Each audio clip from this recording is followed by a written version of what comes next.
Assalamualaikum warahmatullahi wabarakatuh. Senang sekali saya April kembali hadir di program Dialog Khusus JTV.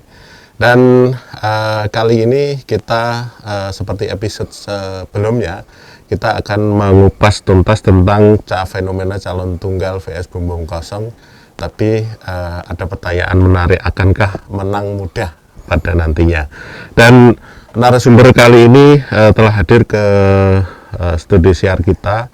Ada Bapak Lutfi Mahmudiono selaku Ketua DPD Nasdem Kabupaten Kediri. Selamat sore Pak. Selamat sore. Assalamualaikum warahmatullahi wabarakatuh untuk masyarakat Kediri.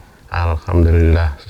Assalamualaikum warahmatullahi wabarakatuh. Yang kedua Bapak Agus Edi Winato selaku pemerhati politik dari IAIN Kediri. Sehat Pak Agus Edi? Sehat walafiat. Alhamdulillah. Sekarang saya melihat beliau berdua ini serasa melihat reuni karena ada pengalaman puluhan tahun kan? Iya. Pak Agus Edi dan Pak Lutfi ini. Pemirsa JTV, jadi proses pilkada Kediri, Kabupaten Kediri yang akan dilaksanakan pada 9 Desember 2020 telah berada pada babak baru bahwa ada 44 kursi yang sudah mendukung pasangan Dito dalam kurung dengan Dewi. Dan dari 50 kursi berarti tinggal sisa 6 Pak Lutfi. Kayaknya nggak mungkin ada ada pasangan baru. Nah, ini menarik sekali. Di sisi lain ada gerakan sosial yang di mana-mana karena fenomenanya ada di, kalau di 2018 itu catatan Perludem kan ada 16 pilkada yang lawan bumbung kosong, dan kebetulan di Jawa Timur hanya Pasuruan. Sebelumnya 15 kan di Kabupaten Blitar.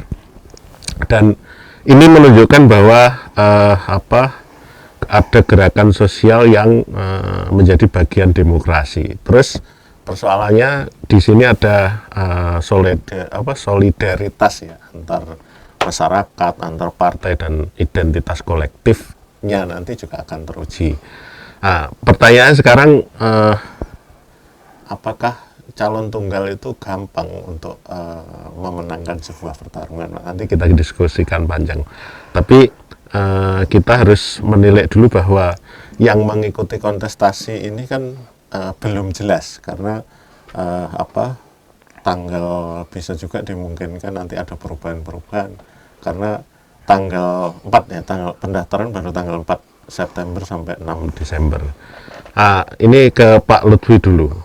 Sebenarnya dalam kacamata parpol, panjenengan kan selaku ketua DPD, fenomena calon tunggal dan bumbung kosong ini menurut panjenengan gimana Pak Lutfi? Terima kasih Mas April dan tentu Mas Edi, teman lama saya, dan untuk pemirsa JTV di Kediri. Yang pertama bahwa partai politik telah mengambil sikap dan mengambil keputusan, terutama Nasdem dalam keputusannya telah mengeluarkan rekomendasi untuk calon bupati dan wakil bupati, yaitu kepada Mas Dito dan Mbak Dewi. Dan ini adalah mekanisme internal partai yang sudah final, dan bagi partai politik ini adalah pilihan terbaik, yang mana memang tugas partai politik untuk mengusung, mencalonkan calon kepala daerah, dan ini adalah pilihan yang terbaik bagi Nasdem untuk calon kepala daerah bagi masyarakat untuk Kabupaten Kediri. Ya. Terus kalau panjenengan boleh saya anggap sebagai praktisi, Iya. praktisi dalam bidang politik. Secara global itu partai pilkada yang fenomenanya bumbung kosong dan karena ada calon tunggal itu seperti apa? Apakah ya biasa saja dalam demokrasi atau itu memang sebuah kontestasi gitu. Karena kontestasi kan kalau volley kan jelas lawan ini lawan ini, iya. tapi kalau ini kan harus ada apa kursi, ada rekom partai dan apa syarat-syarat lain yang ada dalam apa PKPU ya. Iya. Nah, Dari sisi konstitusi kita bahwa calon tunggal itu sah sah ya? dan itu tentu legal kan. Hmm. Dan partai dalam rekrutmen calon juga sudah melalui satu proses yang demokratis karena kita membuka peluang pada masyarakat seluas-luasnya untuk Sempat ya Nasdem buka. ya sempat Ya. untuk mencalonkan diri melalui Partai Nasdem. Dan kemudian tadi saya sampaikan bahwa ini sudah ada satu keputusan. Ya. Kemudian dalam proses itu kita juga sepenuhnya menyerahkan kepada calon untuk berkomunikasi dengan partai lain. Ya. Karena Nasdem di Kediri masih 4 kursi, Ya. tidak bisa mengusung sendiri gitu. Ya, tidak bisa mengusung sendiri. Ya.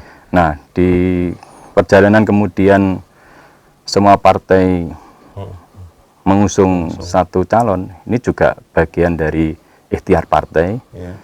tentunya untuk melakukan perubahan di Kabupaten Kediri. Gitu. Oke. Ya. Ke Pak Agus Edi, jadi fenomena calon tunggal dan bumbung kosong ini, karena background Anda kan luar biasa perpolitikan di Kabupaten Kediri.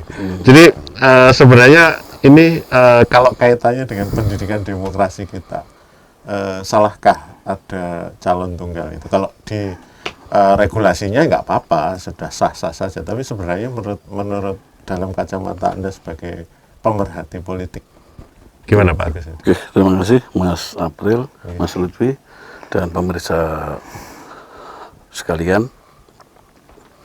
Kita awali dari yang paling dasar konstitusi kita, yaitu pasal 18 ayat 4 bahwa gubernur, bupati dan wali kota sebagai kepala pemerintah provinsi, kabupaten dan kota dipilih secara demokratis. Gitu. Kemudian pertanyaannya, calon pilkada dengan calon tunggal itu demokratis apa tidak? Ini banyak pertanyaan, banyak pertanyaan seperti itu. Sebenarnya demokratis atau tidak, ya gitu ya. Memang ini pro kontra dalam sebuah diskusi ya, pro kontra demokratis apa tidak demokratis. Kalau saya menjawab ini secara objektif saja, saya menjawab bahwa kalau ditanya apakah ini demokratis atau tidak demokratis, maka saya jawab demokratis. Demokratis. Karena apa? Karena sudah ini pilihan melalui pilihan pemilu, ini pemilu daerah kan ya, pilkada melalui pilkada, dipilih oleh rakyat melalui pemilu. Jadi rakyat tetap memilih, ada pilihan. Nah, yang menjadi pertanyaan adalah sejauh mana kualitas demokrasinya. Nah, ini yang menjadi persoalan. Karena begini, dalam kontestasi seperti yang disebutkan, itu kan mesti ada lawannya, gitu, ada lawan. Nah, kok bumbung kosong? ya, sedangkan di sini lawannya adalah kotak kosong, gitu ya, kotak kosong atau istilahnya bumbung kosong ini yang paling populer begitu. Dalam demokrasi itu secara internasional itu ya harus dilaksanakan secara free and fair. Jadi gitu ya. Kalau di tempat kita luber dan jurdil, kan gitu ya. Asas kita itu adalah luber dan jurdil, langsung, umum, bebas, rahasia, jujur, adil. Langsung sudah jelas ya. Jadi rakyat bisa secara langsung memilih, umum, semua masyarakat yang punya hak pilih bisa menggunakan hak pilihnya. Bebas, mereka bebas menentukan pilihannya. Rahasia, pilihannya memang rahasia, tidak diketahui oleh siapapun, ya. Jujur, ini semua pihak memang harus jujur dalam hal itu. Nah, yang menjadi masalah adalah adil. Adil, ini menjadi masalah. Jadi artinya tadi free and fair, free-nya itu sudah kena, oke. Tapi masalah fair, fair itu adalah fair play. Jadi perlakuan yang adil, perlakuan yang adil, setara. Jadi meski ini adalah pasangan calon tunggal, itu sebenarnya ada lawannya, yaitu lawannya kotak kosong. Jadi sebenarnya ada kotak kosong. Jadi ini kan di situ setuju atau tidak setuju pilihannya. Artinya memang ada lawan. Hanya masalahnya ini bahwa kontestasi ini adalah ada seperti kejuaraan tinju begitu ya, gitu. Kemudian lawannya Sansak. Nah, ini artinya kalau dipukul dia gak balas kan gitu. Nah, ini masalahnya seperti itu. Artinya begini. Sansak itu kan benda mati. Jadi bumbung kosong ini kan atau kotak kosong ini benda mati, sehingga kalau saatnya kampanye, debat publik, yang mewakili siapa dulu? Enggak ada.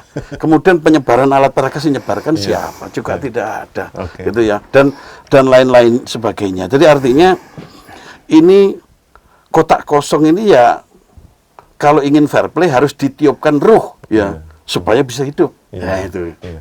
Artinya harus ada anggarannya. Harus ada ruhnya. Sehingga ruh ke Pak Lutfi ya. Jadi kalau gambarannya pemerhati politik itu Pak Lutfi. Sekarang saya satu saja pertanyaan tentang ini kalau kalau syarat minimal kursi tidak bisa untuk mencalonkan sendiri.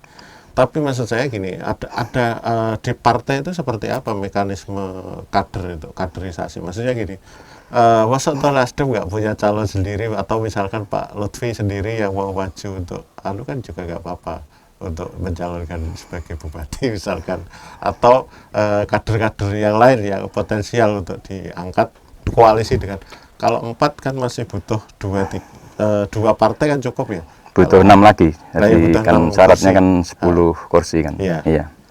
Gimana kaderisasi di partai Nasdem sendiri? Di Partai Nasdem kita ini partai terbuka ya, partai terbuka. Di setiap event pemilihan, baik itu pemilu legislatif maupun pemilu kada seperti ini, Nasdem memberi kesempatan dan membuka peluang seluas-luasnya pada masyarakat untuk berperan aktif dan memberi pengabdiannya pada daerah melalui partai politik gitu. Dimungkinkan semua masyarakat bisa mencalonkan. Ya, kita memang memberi kesempatan seperti itu. Sehingga di Nasdem itu ada program Nasdem memanggil gitu. Siapapun pada masyarakat yang punya visi misi untuk daerahnya dipersilahkan untuk bisa mendaftar di partai gitu.